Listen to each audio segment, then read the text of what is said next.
성도의 삶을 뭐라고 말씀드릴 수 있을까요? 여러 가지를 이야기할 수 있지만 오늘 말씀에 초점을 맞추면 성도의 삶은 기다림의 연속이다, 이렇게 말씀을 드릴 수가 있습니다. 우리들이 믿음으로 살면서 우리들이 다 기도 생활을 합니다. 기도하면 뭘 기다립니까? 응답을 기다립니다. 응답을 기다립니다. 그런가 하면 내가 예수님을 믿습니다. 사랑하는 내 가족, 안 믿는 가족이 있어요. 친구, 친척, 이웃들, 친구들이 있습니다.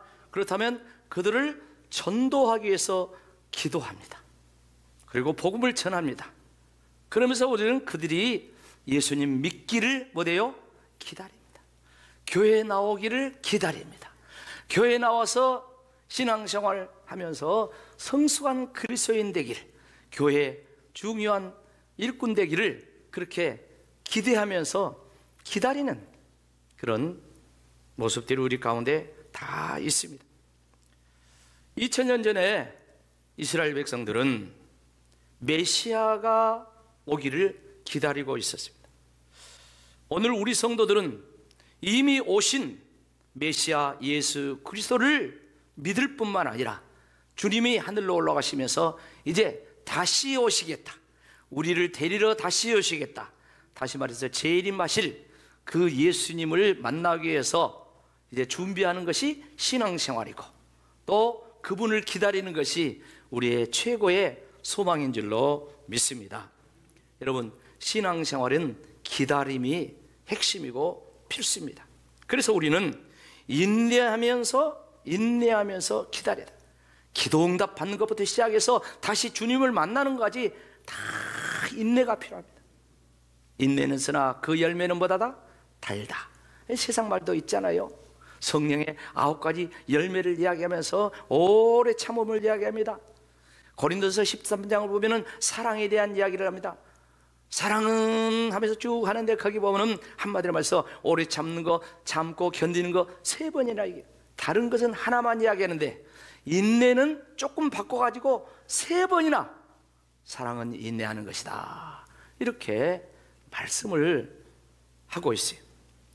성탄절은 우리 주님의 초림하신 이 땅에 오신 것을 축하하면서 우리의 믿음을 다지면서 다시 오실 재림의 주님을 맞이할 준비를 하는, 그 신앙을 고취하는 그런 절기가 바로 성탄절이다, 이렇게 말씀을 드릴 수가 있습니다. 오늘 본문의 말씀은 정말 암울했던 이스라엘 나라에 이 메시아를 기다리는 희망으로 살았던 두 사람에 대한 말씀을 봤어요.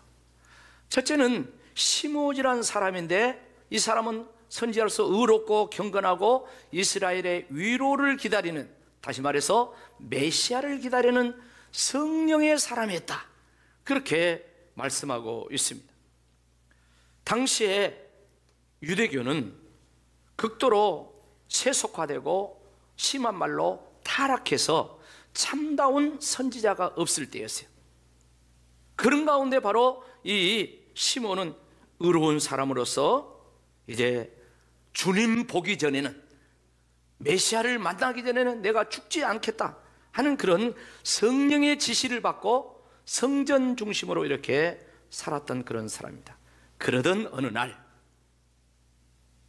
낳은 지 8이 된 핏덩이와 같은 아기 예수를 그 부모가 이제 할례를 받기 위해서 성전에 들어오는데, 오자마자 성령의 감동에서 저가 메시아다, 저 아기가 메시아다, 그것을 성령의 감동을 받고 알고 오늘 그 메시아를 찬양하는 내용이 오늘 본문의 말씀입니다. 그런가 하면 또 한 사람 누굽니까? 바로 안나라는 여선지자. 이 여선지자가 메시아를 기다리는 이 희망으로 경건하게 살았다 하는 내용을 오늘 말씀했어요. 이 안나라는 여선지자는 참으로 비운의 인생이라고 볼 수가 있는 것이, 유대인들은 보통 12살이 되면 결혼을 합니다. 근데 결혼해가지고 남편과 7년 살고 이제 남편이 돌아가시고 과부가 됐어요. 그러니까 빨리 12살에 결혼했다면 7년이면 20살도 안 돼. 20살도 채 안 되는 그런 이제 그야말로 처녀 같은 그런 나이에 과부가 돼가지고 이제 나이가 84세야. 그러니까 60년, 60년 넘게 주님께 소망을 두고 금식하며 성전에서 기도로 섬겼다는 줄로 믿습니다. 얼마나 아름다운 그런 모습입니까? 본인의 인생은 힘들고 어려웠지만은 정말 그런 아름다운 모습을 말씀하면서 그렇게 사는 끝자락에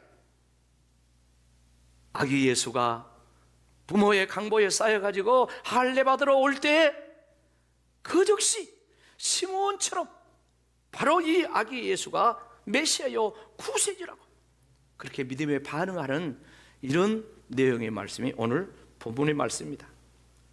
사랑하는 성도 여러분, 혼란한 어지러운 세상 속에서 이스라엘은 백성들은 다윗 왕 이후에 천년여 동안 메시아를 기다리는 소망 가운데 살았는데 47년 동안 그 나라가 저 바벨론 포로도 이제 망해버리기도 하고 포로에서 돌아오지만 제대로 나라가 세워지도 않고 그 혼란한 그런 여정 속에서 산다는 것이 쉽지 않아요. 더군다나 당시의 종교가 세속화됐어요. 세속화되어서 참 그야말로 기대할 것 없는 그런 영향을 미치지 못하는 그런 종교 생활 속에서 시몬이 올곧은 믿음으로 이렇게 변함없이 신앙생활을 한다는 것은 참으로 어려운 일입니다. 안나도 마찬가지입니다. 그 오랜 세월을 주님께 소망을 두고 과부로서 이렇게 산다는 것이 얼마나 어려운 일이었겠습니까? 우리 성도들 역시 마찬가지입니다. 우리 성도들 역시 예수님을 구주로 믿고 우리는 한 가지 더 다시 오실 재림의 주님을 맞이할 준비하면서 살아가고 있는데 이건 역시 만만한 거 아닙니다. 맞죠? 만만한 거 아닙니다. 왜 그렇습니까? 세상은 날로 첨단 과학, 문명의 발전, 그야말로 얼마나 살기가 좋습니까? 이런데 예수님이 재림합니다. 종말이 옵니다. 이 세상은 심판을 받습니다. 그리고 우리는 이 세상에서 살지 않고 천국에서 영원히 삽니다. 그 예수님이 우리를 데리러 오는데 그분을 만날 준비를 하며 살아야 됩니다. 이렇게 전도하고 이렇게 살아간다고 할 때 저는 무슨 황당한 소리를 하고 있냐 이런 말 하지 않겠어요? 대부분의 안 믿는 사람들은 제가 지금 이야기한 것처럼 이렇게 이게 지금 전도의 핵심이거든요. 이것을 가가지고 여러분 안 믿는 사람에서 해보세요. 아이고 저 이단이네. 저 교회 어떤 교회야? 저 교회는 가지마. 안 믿는 사람들이 틀림없이 그렇게 반응할 거예요. 그런데 이런 세상 속에서 저와 여러분은 살아야 돼. 여러분 종종 우리 역사 속에도 많은 이단들이 나왔습니다. 근데 그 이단들의 특징 중에 하나가 뭐냐면 종말론이야. 주님이 재림한다. 그러니 그 주님 맞을 준비를 해라.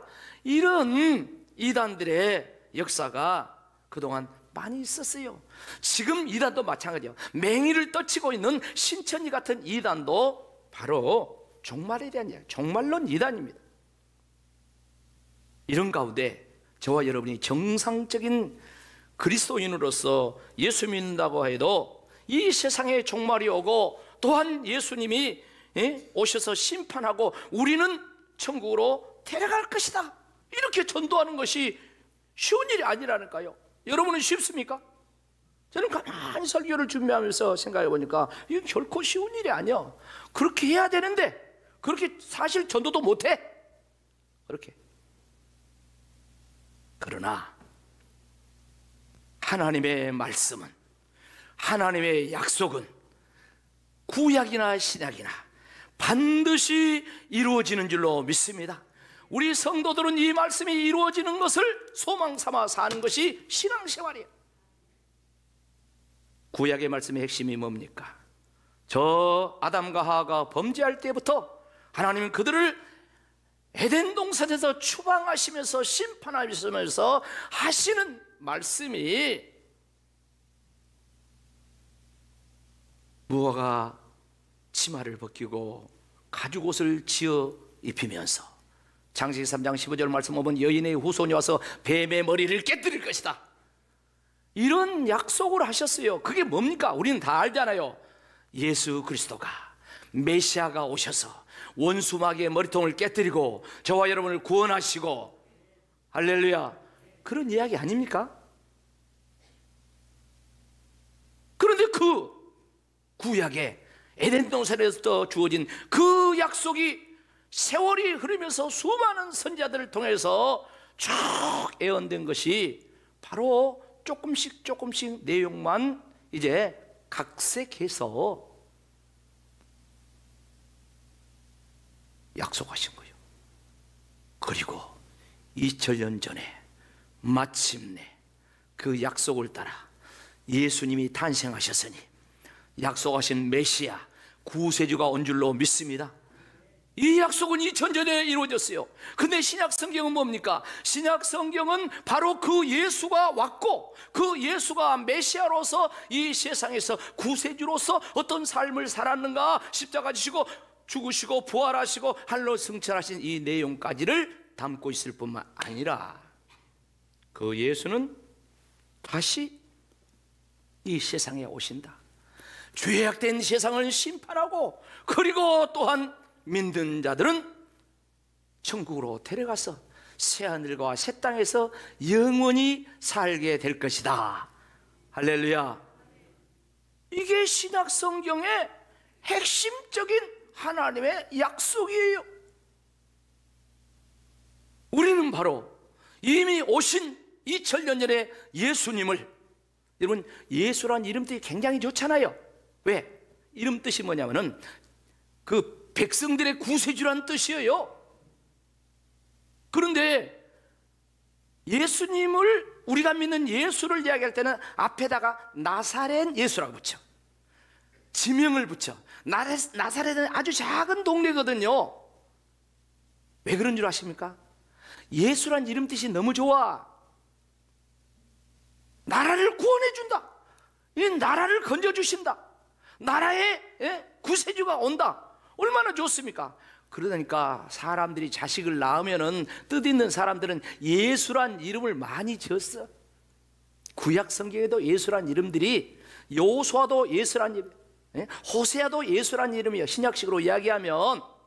그러니까 그 예수란 이름이 많이 있지만 대문자로 영어 더 크리스토, 오직 한 분 예수, 우리를 죄와 사망에서 구원하실 예수님은 나사렛 예수인 줄로 믿습니다. 베들레헴에서 탄생한 예수인 줄로 믿습니다. 그 예수를 구세주로 믿으시기를 주의 이름으로 축복합니다. 이걸 먼저 믿어야 된다는 거예요. 성탄절이 왔지만은 세상에 성탄절 안 즐긴 사람이 어디가 있습니까? 다 성탄절 백화점이고 어디고 교회 안 다닌 사람도 성탄 카드 옛날에는 보내고 요새는 문자 보내고 뭐다고 어쩌고 저쩌고 하고 어디서 만나자 어쩌자 다 성탄절 특수를 다 누립니다. 근데 중요한 것은 그것도 필요하지만 성탄하신 예수, 이 땅에 구세주 메시아로 오신 그 예수를 믿으시기를 주의 이름으로 축원합니다.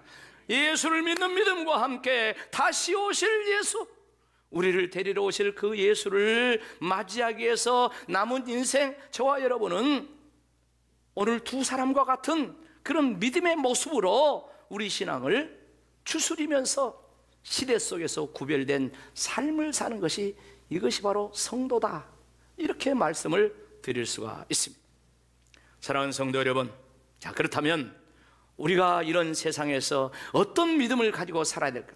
믿음의 모습은 많이 나옵니다. 그런데 오늘 본문 두 사람의 내용의 말씀으로 정리해서 보면 몇 가지로 할 수가 있어요.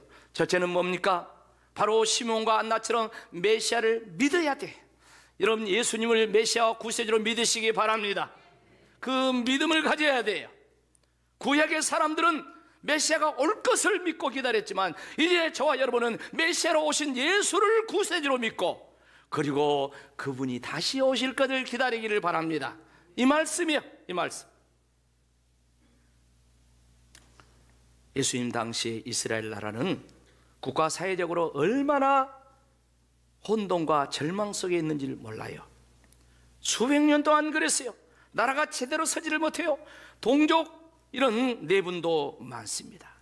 예수님 당시에 왕이 있긴 했지만 헤로드 왕이라는 왕이지만 그 왕은 우리가 이야기하는 그런 왕이라기보다는 로마의 앞잡이, 로마의 식민지 대신한 그런 왕의 역할을 했던 것을 우리가 잘 알고 있습니다. 그런 가운데 나라가 힘들고 어려우면 국민들은 종교에 이 희망을 갖습니다. 근데 당시에 유대교, 당시의 종교는 어떻습니까? 사분열됐어. 바리새파, 사두개파, 에세네파, 그리고 젤로파, 열심당이라고 그래요. 이건 정치 색깔이 굉장히 강해. 그런 사색 당파로 쫙쫙쫙쫙 나눠져 있어요. 그렇다 보니까 백성들의 그 신앙을 갖는 모습도 다 나눠진 거예요. 다 나눠진 거예요. 다 나눠진 거예요. 백성들이 힘들고 어려운 가운데서 전통적으로 천년여 동안 다윗과 같은 메시아가 올 것이다 하는 그런 가느다란 희망 속에 살았는데 그들의 믿음을 자세히 보면 그 믿음도 온전한 믿음이 아니었다는. 왜 그렇습니까? 요한복음 1장 11절 말씀 보니까 예수님이 오셨어요. 그런데 그 예수가 자기 땅에 자기 백성이 뭐하지 않았어요? 영접하지를 않았어요. 예수를 메시아로 영접하지 않은 대부분 사람들이 다 그랬어요. 그런 가운데서 오늘 시몬과 안나는 주님을 메시아로 영접한 줄로 믿습니다. 그 역사 보세요. 쭉 말씀을 하고 있는 것이 오늘 본문 아니겠습니까? 사랑하는 성도 여러분, 지금 우리가 살아가는 이 세상은 두 가지가 크게 공존을 합니다. 어떤 사상입니다. 어떤 모습입니까? 첫째는 물질 만능주의예요. 물질 만능주의의 사상이 모든 국민들에게, 백성들에게, 심지어 아이들에게까지 쫙 들어갔어요. 그러니까 옛날에는 대학을 갈 때는 이제 기초과학을 위해서 그런 인문사회과학 이런 쪽으로 막 많이 갔어요. 근데 요즘은 그게 아니야. 요즘은 어느 대학 가야지 취업 잘 되고 어느 대학 가야 돈 많이 버는가, 여기에 초점을 맞추고 지금 학생들도 그러고 부모들도 그러고 선생님도 어떻게 보면 그렇게 대학 코치를 해주고 있어요. 그런 세상 속에 우리가 살고 있는 거예요. 그러면 또 하나의 모습은 무엇입니까? 각종 문제, 고통거리가 폭발하고 있어요. 폭발. 이 사회 속에 각종 문제가 폭발을 하고 있어요. 거기에 플러스 알파 해가지고 기후위기라든가 이런 모습들이 우리가 감당할 수 없는 이런 모습들이 이 세상 속에 물밀듯하게 나오고 있는 것입니다. 그런 가운데 사람들은 돈이면 다 된다는 이 사상 속에 빠져 있어가지고 이 물질적 욕구를 채우기 위해서 범죄하기를 그야말로 조금도 두려워하지 않고 그런 사람들 얼마나 많습니다. 여러분 보세요. 보이스피싱. 여러분 요즘에는 문자도 함부로 열어보면 안 돼. 저번 날 장애인 복지관 그 관장 아이가 결혼한다고 문자가 딱 와가지고 아이고 결혼하네 하고 제가 눌러봤더니 이게 뭐냐면 이 소위 말해서 보이스피싱 비슷한 그런 거가 쫙 문자가 퍼져가지고 얼마나 제가 보낸 문자가 돼버려요. 나는 보내도 안 했는데 그래가지고 문자 간 사람들이 얼마나 미안하던가 해가 다시 아니라고 문자 보내고, 그리고 뭡니까 전부 다 은행 통장이고 카드며 심지어 여권까지 다 바꿨다니까. 왜? 정보 다 빼가니까. 마지막으로 하나 더 말씀드리도록 하겠습니다. 세 번째 말씀이 뭡니까? 이 시몬과 안나처럼 우리도 주님을 뭐다는 증거하는 믿음의 삶을 살아야 한다는 것입니다. 신명기 19장 15절 말씀 보면 두 증인의 증거는 뭐다? 참되더라 그랬어요. 두 사람이 증거하고 있잖아요. 삐덩어리 아기 예수를 지금 두 사람이 다 만났어요. 만났는데 이 예수가 우리가 기도하는, 우리가 기다리는 위로자요 메시아다. 두 사람 다 그렇게 거기서 증거하고 있다. 근데요, 이게 얼마나 어려운 줄 아시겠습니까? 어디서 하고 있습니까? 지금 성전에 예수님이, 아기 예수가 어머니, 아버지와 함께 이렇게 나왔습니다. 나온 지 8일밖에 안 돼요. 그런데 메시아다, 우리가 기다리던 구세주다, 거기서 피덩어리 놔두고 증거한다는 게 쉽겠냐 말이에요. 쉽겠냐? 믿음은 바라는 것들의 실상이요, 보지 못하는 것들의 증거라. 할렐루야. 시몬과 안나는 핏덩어리 예수를 보면서 성령이 역사하니까 믿음으로 보게 되고, 그 예수가 십자가에 달려 죽으시고, 그 예수가 부활하시고, 그 예수가 구원하실 것을 본 거예요. 그걸 믿는 거예요.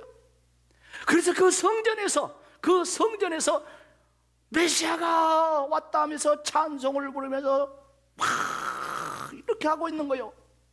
여러분, 그 성전에 누가 있습니까? 대제사장도 있고, 또 제사장들도 있고, 그리고 서기관들도 있고, 율법사, 종교 지도자들이 다 왔다 갔다 하는 겁니다. 여러분, 예수님을 십자가에 달려 죽인 자들이 누굽니까? 누가 죽였어요? 바로 유대 종교 지도자들이 죽였어요. 물론 우리 죄 때문에 돌아가셨지만, 그런 유대 종교 지도자들이 득실득실한 그곳에서 아기 예수를 놔두고 메시아가 왔다고 이렇게 한다는 게 쉽겠냐 이 말이에요. 우리가 예수 믿으라고 전도한 것이 훨씬 쉬운 줄로 믿습니다. 할렐루야. 예수님이 이 땅에 오셔가지고 2000년이라는 세월이 흘렀어요. 2000년의 세월이 흘러서 예수가 구세주요, 예수가 메시아요, 2000년의 세월 속에 수많은 사람들이 예수님이 하나님이고 예수님이 구세주라는 만남과 고백과 간증이 있는 거야. 저도 마찬가지입니다. 저도 여러분도 마찬가지죠. 그러니까 우리는 구세주 예수를 전하기가 얼마나 쉽냐 이 말이에요. 그런데도 입을 담고 있으면은 우리가 주님 앞에서 뭐라고 이야기하겠냐 이 말이에요. 너 믿어 안 믿어? 너 순종해 순종하지 않아? 이렇게 말씀하지 않겠냐 이 말이에요. 그러고 하면 그 예수는 반드시 다시 오신다는 이 사실, 이 또한 우리는 믿고 전해야 될 줄로 믿습니다. 여러분, 시몬과 안나가 그런 어려운 시대에, 그런 종교적으로 힘들고 어려운 시대에 핏덩이를 보고 메시아라고 증거한 거 뭐 때문입니까? 성령님의 역사인 줄로 믿습니다. 여러분, 성령님은 예수를 증거하신 영인 줄로 믿습니다. 성령님이 그렇게 했어요. 그래서 성령 충만 받아야 되고, 그래서 성령의 감동이 있어야 되고, 오늘 이 시간도 성령이 여러분 가운데 이 말씀이 깨달아지고 믿어지고, 할렐루야, 고백되어지고 증거되어지기를 성령님이 역사할 줄로 믿습니다. 성령님이 하셔야 돼. 우리가 너무너무 잘 알잖아요. 사도행전 1장 8절 말씀 뭐라고 이야기합니까? 다 같이 합시다. 시작. 오직 성령이 너희에게 임하시고 너희가 권능을 받고 예루살렘과 온 유대와 사마리아와 땅끝까지 이르러 내 증인 되리라. 성령님이 예수가 메시아다, 예수가 구세주다, 예수가 하나님이다, 땅끝까지 이르러 증거하게 하는 원동력이셔. 성령의 권능이 임하기를 주의 이름을 축복합니다. 성령의 능력이 임해야 돼요. 성령이 예수를 메시아라고 구세주라고 증거하게 한다는 거예요. 내 증인 되리라 했어요. 하는 것이 아니라 되게 하는 것입니다. 할렐루야. 하는 자에서 되는 자가 됩시다. 시작. 하는 자에서 되는 자가 됩시다. 하는 자는 나중심이요, 되는 자는 나중심을 뛰어넘어서 주님이 되게 하시는 거예요. 예를 들면 지금 제가 설교를 하고 있습니다. 이 설교가 하면 안 돼요. 되어져야 됩니다. 설교가 성령의 역사에 의해서 설교가 되어져야 되는 거예요. 하는 것은 1단계고 되어지는 건 2단계고 마침표가 되어져야 돼요. 주님이 되게 하셔야 돼요. 성령님이 되게 하셔야 돼요. 여러분들에게 믿어지게 하셔야 돼요. 성령이 하시는 거예요. 오늘 이 시대도 마찬가지예요. 이 혼란하고 어려운 시대, 물질 만능 시대의 시대 가운데서 예수가 메시아고 예수에게 소망이 있고, 이 혼란한 나라도 대통령이 고려된 이 상태에도 이 나라를 지켜주시고 인도하실 분은 만왕의 왕 되신 예수 그리스도. 할렐루야. 만왕의 왕 되신 예수 그리스도, 만왕의 왕 되신 예수 그리스도. 예수가 이 나라를 지켜주셔야 된다는 거예요. 예수가 안 믿는 사람은 몰라요. 그러니까 그렇게 이해를 하시고 우리는 그것을 믿고 가장 중요해요. 역사의 주인 되신 그 주님이 우리나라 역사도 통치하고 계신다. 그래서 그 주님 앞에 믿음을 가지고 믿음의 액션을 취해야 돼. 믿음의 행동을 해야 돼. 믿음 없이 하면 되겠습니까? 세상이 어떻게 됐든 간에 요지경이라 하잖아요. 어디도 다 요지경이요. 세상 사람들은 교회도 요지경이라고 막 그래요. 그렇다고 할지라도 그런 상황 속에서 시몬과 안나가 올곧은 믿음을 가졌던 것처럼 누가 뭐라 한다 할지도 저와 여러분 성경 말씀을 그대로 믿는 올곧은 믿음 갖기를 주의 이름으로 축복합니다. 그런가 하면은 우리는 주님을 증거해야 돼요. 예수 믿고 구원받아라. 주님은 다시 오신다. 역사의 심판자로 다시 오신다. 그러니 우리는 그 주님을 믿는 믿음의 삶으로 살아야 된다. 날마다 이렇게 증거하는 주님의 증인들 되시기를 주의 이름으로 축원합니다. 아멘.